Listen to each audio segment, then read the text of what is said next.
The State Department of Land and Natural Resources is in charge of managing more than 1 million acres of public lands, ocean waters, and hundreds of miles of coastline.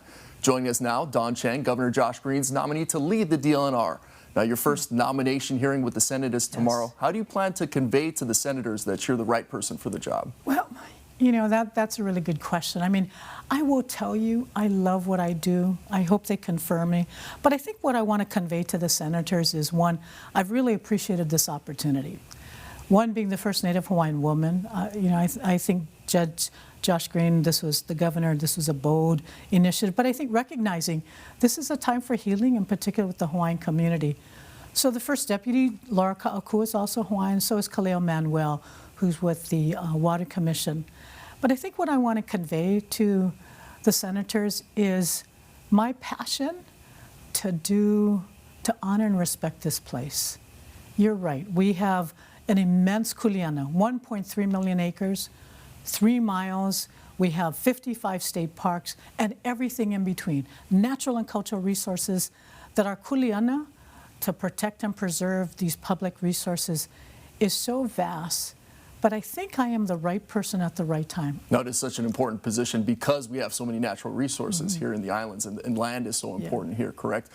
As far as managing that land, one of the things that the legislature is hoping to get through is a green fee, about $50 or so to charge to visitors. How do you feel like that will help the department to do that management? Do you feel like that's enough money for each visitor? You know, I think DLNR has historically been underfunded, under-resourced, and we've not had the capacity. I think the green fee is an acknowledgement of, one, that the residents have probably disproportionately shared the burden of managing our resources. So this is an opportunity, I'd like to say, share the kuleana with our visitors. The challenge is going to be, where do we collect it? How do we put up appropriate signage?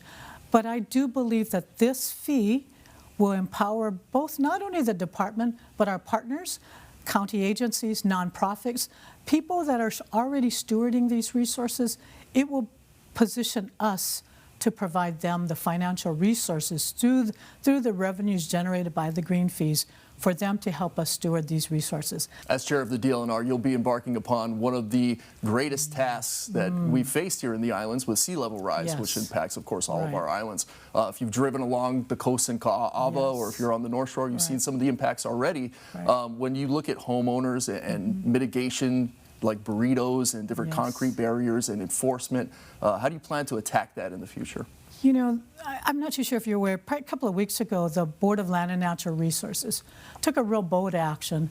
You know, we have been enforcing, our departments have been enforcing coastal zone where you have unauthorized beach erosion measures like the burritos. So we had a landowner who came before us.